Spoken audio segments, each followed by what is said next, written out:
It's Wednesday, July 15th. Welcome to Market Foolery. I'm Chris Hill. With me today, the one and only Emily Flippen. Good to see you. Hey, good to see you again, Chris. It's been a while since I've been on Market Foolery. It has been far too long. That is my error. And so for the people who've Not been at writing all. in, for the people writing in saying, when is Emily going to get back on? It's my fault. So she's back on today.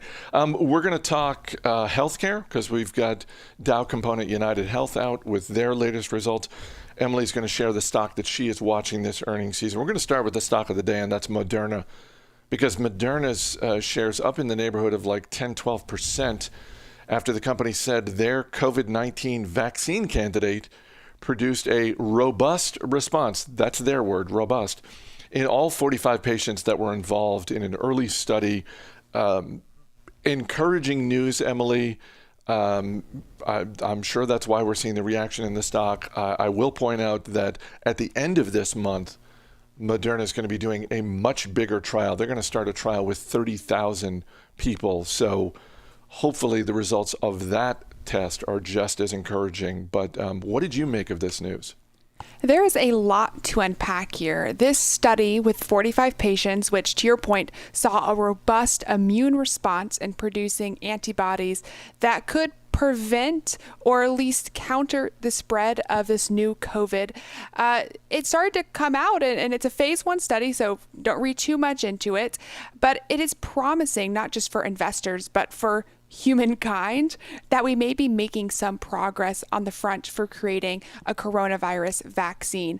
But what's really important to remember with these earnings report is that this is the first COVID vaccine to be tested in humans. So we're very early stage here. This is just a phase 1 study. The big dog is, as you mentioned, towards the end of July, there's going to be likely some phase 3 tests moving forward where they're going to test this vaccine in upwards of 30,000 people.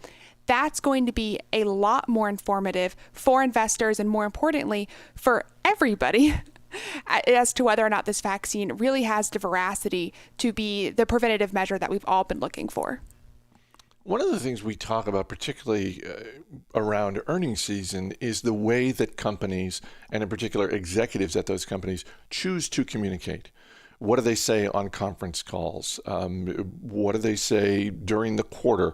Are they overly promotional? One of the things about Moderna is that this is a company that some have criticized for being overly promotional. Even this announcement this morning, there were some people I saw on Twitter, one or two I watched on CNBC, who kind of took a shot at Moderna for being making a little bit too much in their mind of this announcement. Do you come down on either side of that when it comes to Moderna?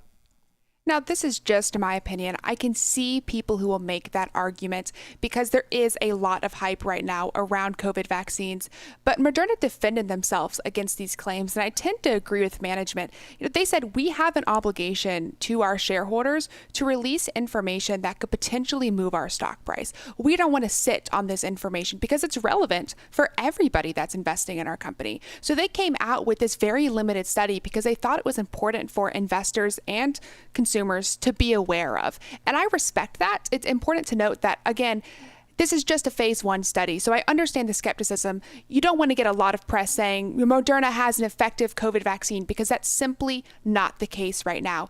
But they are the first people to be testing this in humans right now. And the first results were promising. That's important information to let consumers and investors know. Let's move on to United Health. Second quarter profits came in much higher than expected for United Health. Although, speaking of communication, United Health seemed to be very quick to point out that this is essentially a one-off in their mind due to deferred medical care, which I got to be honest, I hadn't even thought of something like that. But it makes sense when you think about the fact that so many medical offices have been closed. People, myself included, had medical appointments that were not emergency related. They were just sort of like general maintenance type of appointments that just sort of got pushed off as a result of that. What did you make of United Health's quarter? Well, your reasoning is correct. I don't want to understate what a beat this was. They beat by nearly 40% on their bottom line. They had earnings of over $7 a share when they were expected to have earnings of just over $5 a share. So this is a huge beat, but for exactly the reasons that you mentioned. Ultimately, they just weren't paying out premiums for people because people weren't going to the hospital. As you alluded to, the last place consumers or people wanted to be over the past few months is in a hospital. And that's understandable because they're probably one of the likeliest places that you could contract this coronavirus vaccine. So any elective procedures, people were pushing off down the road. And that obviously resulted in a lot more retained earnings for United Healthcare this quarter. They were very upfront with the fact that they expect as people push off their medical care into next quarter, that next quarter they will have higher expenses. We'll see this revert back to the mean. But I feel like the true story is really getting lost here. Yes, it was a great quarter in terms of their bottom line beats, lots of healthcare concerns. But the real story for me has always been their Optum pharmacy business. And before, pre-pandemic, United Healthcare came out and said, we expect Optum Pharmacy in 2020 to account for half of all of our operating earnings.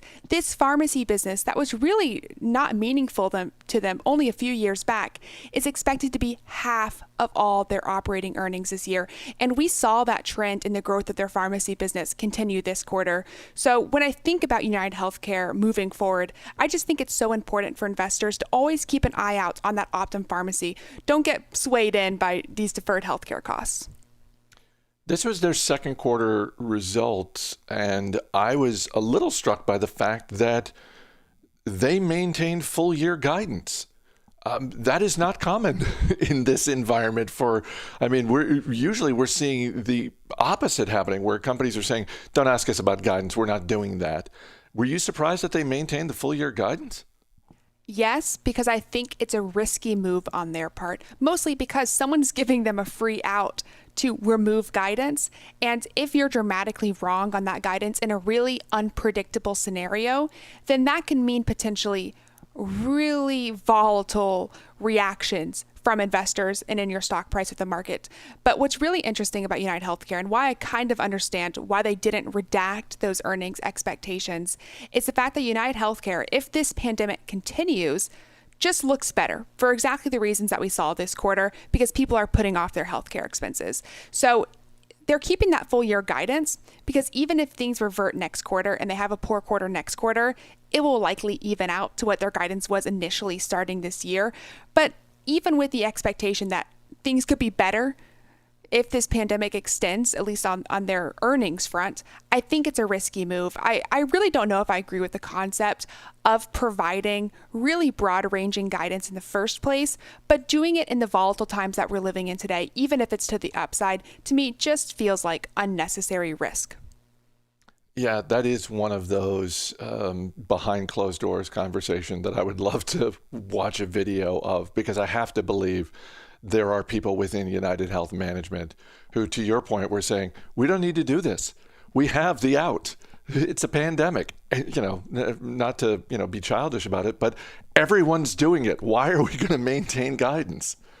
And maybe I'm showing my risk aversion here, but I tend to think that why would you put yourself in the position where the only thing you can do is worse than what you say, right? If you do worse than what your guidance is and you don't change that guidance during the pandemic, there's no way that's received well in the market. So to me, it does feel like an unnecessary risk. Earnings season really kicks into a high gear later this month, really the last week. So we're just at the beginning with the big banks reporting. What is a company you're going to be watching this earnings season, and what within that company are you going to be watching? I really want to keep the healthcare focus because, this whole MarketFoolery episode has been about healthcare, but I will divert. I'm actually going to be looking at Baidu. And that might sound really surprising to people, especially given what we're seeing right now in terms of the global pandemic. But the reasons why I'm looking at Baidu are not for any of the broad-ranging healthcare concerns, especially as they apply to China, but actually just thinking about how this company is going to handle the transition that's sitting in front of them, given the geopolitical concerns we've seen between the U.S. and China. And why I'm looking at Baidu in particular is because Baidu earlier this year said they would consider delisting their stock from the NASDAQ. And while they eventually said they're not going to do that, the company is still considering pursuing a secondary listing in Hong Kong. So I want to see what management says in the next quarter, if anything at all, about their plans to potentially list in a secondary listing in Hong Kong. This could be the beginning of a broader reaching trend of many foreign companies, especially Chinese companies, choosing to list on foreign exchanges, especially those in China.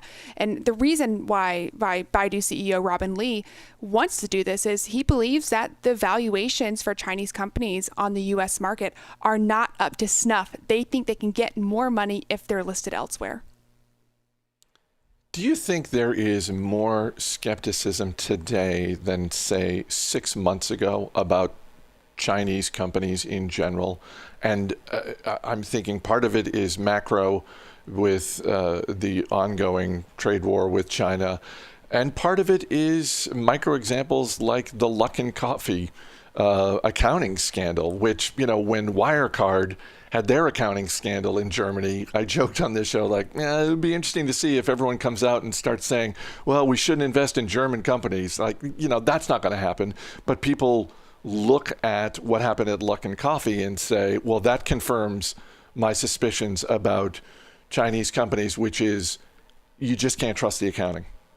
History has really not been kind to Chinese companies. I think part of the skepticism around the Chinese companies that are listed in the U.S. right now, including what we saw with Luckin Coffee, was that this is not the first time this has happened. For investors who are much older than I, they have lived through periods of times where companies that were listed from China in the U.S. were undoubtedly frauds. Just aware of the fact that they were fraudulently reporting, trying to get investor money with very little real businesses.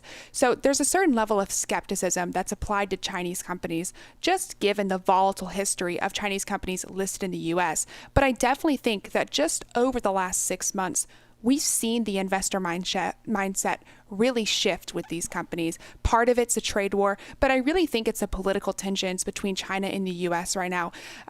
Concerns over human rights abuses, concerns over technology, even TikTok, right? Potentially stealing your data. These are the stories that catch everybody's attention, whether you're investors, passive, active, or just a consumer. You're aware of what's going on right now between the U.S. and China. This does mean that you attach a higher risk premium to investing in Chinese companies than you may in U.S. companies, which would naturally result in those companies being, quote, worth less on the U.S. markets than they may be in other markets. Ultimately, though, I tend to take the mindset of, as an investor, I want to have the option. And while we do need to increase transparency, I think one of the worst things that we can do for U.S. investors is have potentially good companies. I'm thinking of companies like Baidu or Tencent or Alibaba. Take their companies away from U.S. investors, relist them on foreign exchanges. Ultimately, all that does is limit the options that you have as an investor. Emily Flippen, always good talking to you. Thanks for being here. Thanks for having me. As always, people on the program may have interest in the stocks they talk about, and the Motley Fool may have formal recommendations for or against, so don't buy or sell stocks based solely on what you hear. That's going to do it for this edition of Market Foolery. The show is mixed by Dan Boyd. I'm Chris Hill. Thanks for listening. We'll see you tomorrow.